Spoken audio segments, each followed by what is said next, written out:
Hey, what's good? Oh, hey, did something come in the mail today? What? Did something come in the mail today? Oh, cause something came in the mail today. Yeah, I did. These nuts. Got him!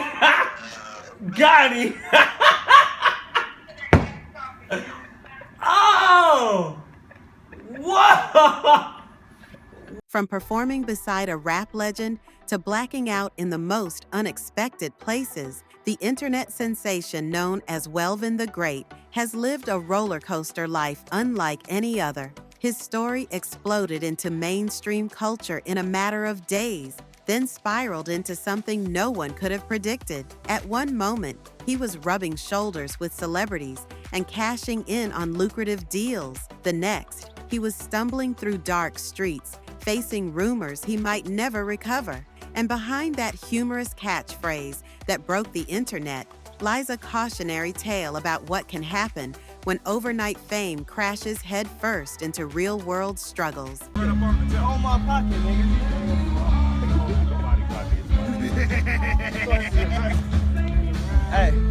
Hey, hold my pocket, nigga. Hold my pocket. Hold on to this. Hold on to my pocket. Welven's saga started in the unlikeliest of ways.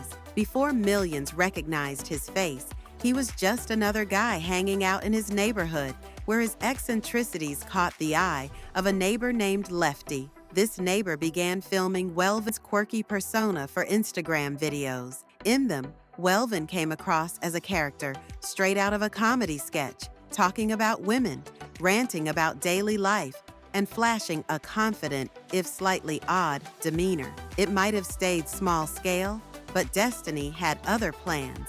Those initial clips somehow found their way to a professional football player, Orlando Scandrick, who jokingly claimed Welven didn't know a thing about the ladies. Welven immediately fired back with his own colorful response, which then got picked up by model Draya Michelle, who shared it to her massive following. Practically overnight, Welven's face was everywhere. I'm about to talk to some bitches in here, and don't fuck it up for me. It's my day. Welven, the homie said you ain't got no bitches. I need you to prove these niggas wrong, because I'm trying to vouch for you, but the homie said you ain't got no bitches. Who don't got no bitch? He said I don't? He said you ain't.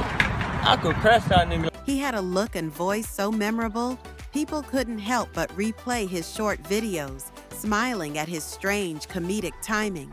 On the surface, it seemed like fame was the solution to all his problems. After Draya's repost, his follower count shot from single digits to tens of thousands within hours. Suddenly, fans left comments by the hundreds of thousands, calling him hilarious, bizarre, or just plain captivating. Yet it wasn't just his comedic spark that set him apart. He lived with a medical condition that altered both his speech and appearance, giving him a uniqueness that fans found intriguing. Critics, however, honed in on it as an easy target for cruel jokes, starting a toxic cycle of applause and mockery that followed him everywhere he went. Hello? This Welven. What up, man? Oh, hey, bro. What's good? He said, can you call him? Who, that? No, this dick. Got him. The Deez nuts meme took things to an entirely new level. It might have been the simplest punchline ever uttered on the internet, but it was impossible to escape in early 2015. The short clip featuring Welven telling someone, "These nuts," somehow landed in countless meme compilations, fueling a massive wave of online attention. Popular YouTubers and even big celebrities started mimicking Welven's playful voice. Once people saw how quickly the catchphrase spread, posted by artists, actors, and even random strangers in Spider-Man edits, his popularity surged faster than anyone could believe. News outlets began running stories on this mysterious internet star, marveling at how a random quip could achieve such a strong hold on pop culture. Not long after, mainstream media came calling, and Welven found himself in a whirlwind. The real proof of how big the meme had become came when a teenage boy used the phrase as a gag campaign for president and actually polled at around 9% in one state. That surreal development only boosted Welven's name recognition. Riding the wave, he joked about running for office himself, taking advantage of every bit of publicity he could. People might have scoffed at the idea, but the point stood. This meme wasn't just comedic fluff. It was commanding real attention, real headlines, and real money. The highlight for him was meeting and working with top-tier celebrities. He was spotted around Birdman, Nipsey Hussle, and a host of other notable figures. The biggest moment, though, came when Kendrick Lamar featured Welven in the blockbuster music video for Bad Blood, introducing him as if he were a major cultural icon. That cameo exposed Welven to an audience in the hundreds of millions, cementing him as one of the internet's most recognizable viral sensations. Almost immediately, offers for club appearances and brand deals rolled in. Promoters wanted Welven to show up and say a few lines, expecting a wild crowd reaction. His booking fee quickly soared. Phone cases brandished his catchphrases. Socks, t-shirts, and other merchandise followed. In that golden stretch, everything seemed to sparkle. But the murky side of fame soon started seeping in. There was non-stop pressure for new creative material. Yet Welven struggled to produce anything that matched the wildfire success of These Nuts. He tried new jokes and ideas, but nothing clicked on the same level. Meanwhile, the gossip cycle churned up sensational stories about him. One outlandish rumor alleged serious wrongdoing, a claim Welven and those closest to him flatly denied. Though the accusation was fake, its online traction took a toll. He also grew weary of people constantly approaching him on the street, demanding a quick laugh or a video snippet. He once admitted that the endless repetition of his meme by strangers wore him down, even if he initially loved the attention. Alcohol became his crutch. In podcast appearances, he'd casually chug entire bottles of liquor, seemingly unbothered by how it might affect his image. On the street, fans filmed him staggering, slurring his words, or getting into fights. The celebrity circle that once fawned over him gradually stopped calling, especially when he began to clash with the people trying to manage his career.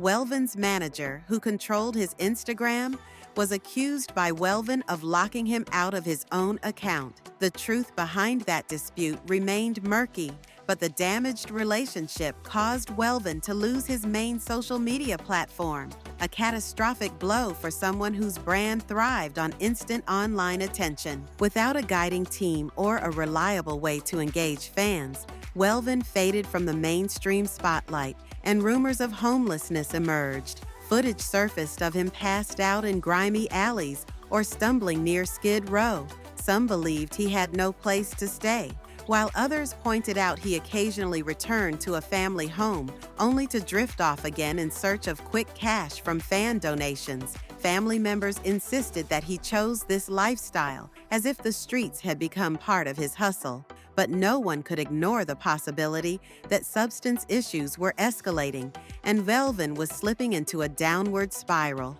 To many, the most heartbreaking part of this downfall was how fast it all happened.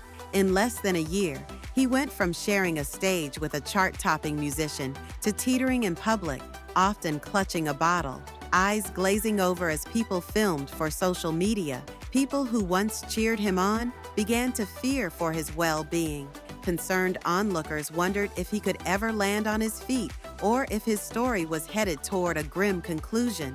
Online commenters debated whether that single viral moment had done more harm than good. Meanwhile, Welven occasionally made a brief appearance in someone's video, waving off rumors and insisting he was fine. He'd smile for the camera, slur a joke, and repeat his catchphrase, but there was an unmistakable sadness behind his eyes. Today, the updates remain sporadic and confusing. Some days he insists life is great and that new projects are on the horizon. Other times, he's seen looking worse for wear, with fans quietly wondering if he needs serious help. It's a painful reminder that internet fame can be a double-edged sword, especially for those unprepared to handle sudden wealth, endless public scrutiny, and the relentless pursuit of fresh content. Although he still carries traces of that comedic spark, many suspect that unless he finds lasting support or rediscovers his passion in a healthy way, he might stay caught in a self-destructive cycle. Welven the Great's tale holds a crucial lesson for an age obsessed with quick popularity. Underneath the laughs and memorable one-liners lie the high stakes of instant exposure and equally instant alienation. He became a household name through a silly phrase that captured the internet's attention, yet keeping that attention proved impossible when real life intervened. Nobody knows if he'll make a triumphant return, vanish into obscurity, or continue riding this unsettling wave of sporadic sightings and half-hearted assurances. But one thing is clear: if you want to survive a tidal wave of viral fame, you need more than a catchphrase. You need a solid plan, a strong support system, and a clear sense of self. Without those, even the brightest spark can burn out faster than anyone dares to imagine.